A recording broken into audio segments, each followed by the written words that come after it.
3.5 years ago, there was a riot in South Carolina, and 7 men died, and 30 men were wounded. First, we turn to the bloody violence that broke out Sunday night at a maximum security prison in South Carolina, leaving 7 prisoners dead, 17 others seriously injured, the deadliest prison riot in the United States. It was the worst riot since New Mexico in the early 80s. We haven't had that loss of life in one situation since the early 80s. CNN and the world news shows up. How do you have 7 people die in a prison riot? How do you have 30 people be wounded in a prison riot? And what their response was they locked the entire prison system down. They didn't want retaliation. They don't want anybody else to die. So how do you stop people from killing each other? You lock them in their cells and you don't let them out. That's the only way to guarantee nobody dies. Don't let them out their cells. And they went into that mode. Lock them in their cells and won't nobody die. Well, 5 months went by. They're like, well, what do we do now? I don't know. We keep them locked in because as long as they're locked in, nobody's dying. That was the plan. I don't want to say, they just kept them locked in. Then the director of the prison system, through his people, met me. And he sat down with me. He said, hey, they said, will you come to South Carolina?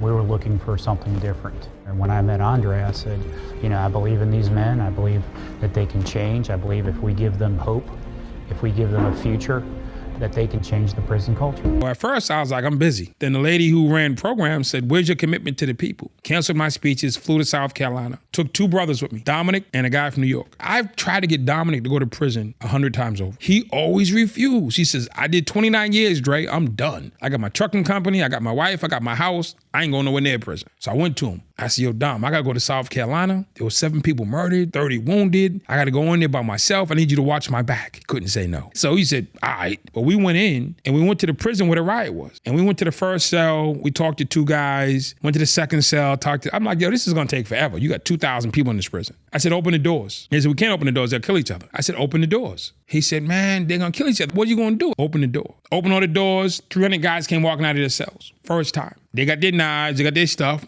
Dude said, who the hell are you? So I'm the motherfucker that got your door open. That's who the hell I am. Come on down and let's have this conversation. And we had a conversation about their attitudes, their behaviors, their wants, their dreams, their families. And we had a conversation about freedom, about going home and being successful. Over 6 days, we spoke at 10 prisons. We spoke to 8,000 prisoners coming out of their cells for the first time in 5.5 months. Not one fight, not one stabbing, not one problem. Then the director came to me after and said, well, can you come and set up a program? And we came back to set up a program. And the director, Brian Sterling, was like, we're going to take former gang members and give them charge of a housing unit full of gang members. Everybody thought it was crazy. They said, you can't do that. And they told him all the reasons he couldn't. He said, well, we got to do something. And I believe in Andre. I believe in his message. And he's shown that the men believe in his message. And we moved in. We took over a housing unit. We moved all the gang leaders into one unit. And we started running programs. And what was our programs? We were taking Dan Sullivan books. We were taking Ben Hardy books. We were taking Michael Burnough's books. We were taking Chris Voss. Chris Voss's Never Split the Difference is one of the biggest books in my program to this day. Sean Stevenson books. And we started bringing all the books. Jason Campbell's meditation. We're bringing everything. Real high end. No more garbage training. No more bottom line, scraped off the battle, tutorials. We're bringing the best of the best to these guys. And they were eating it up. The philosophies, the understandings, the insight, eating it up. Like, we've never been given the best trainings. We've never been given best information. We've only been given stuff to keep us incarcerated and oppressed. Dan Sullivan liberates. Joe Polish liberates. Chris Voss liberates. They don't oppress. The stuff that they had been getting was oppressive. It was misdirection. It was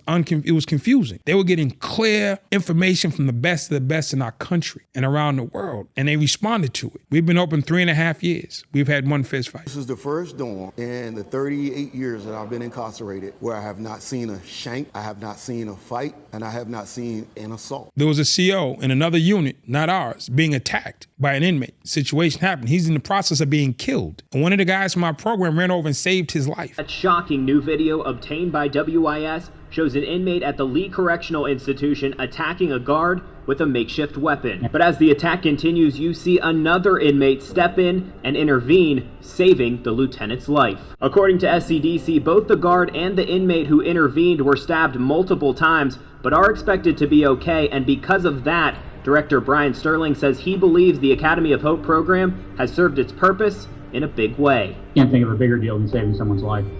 I mean, literally, this is a different conversation if it's not for the Academy of Hope and not for that offender.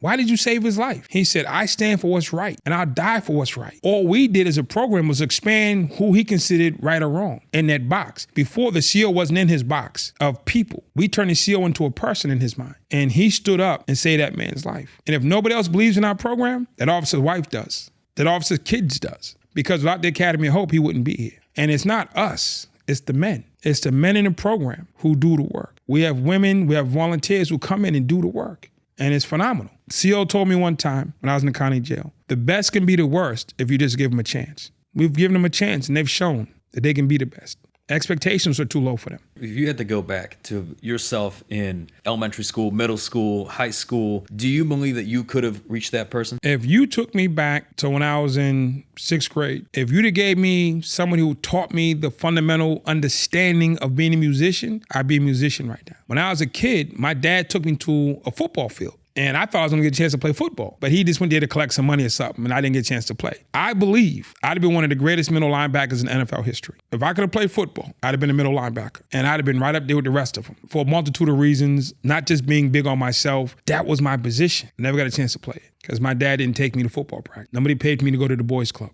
I didn't need $1 million spent on me through the corrections department. What I needed were clean socks, good guidance, and someone to help me heal my trauma. And that's what a lot of these kids need. Kindergarten, they just want a sandwich and a hug. And that's all they want. They'll do whatever you ask them to do. Homework, behave themselves, sandwich and a hug. We're not giving it to them. We want to get them at 25 when they got 6 years in the penitentiary and a knife in their hand. Why won't he listen to us? Because when he was hungry, you didn't listen to him. When he was 8 years old and hungry, we ignored him. Now he's 25 and the problem, you want him to listen to you. The time to get him to listen is when they're willing to listen and they're able to listen.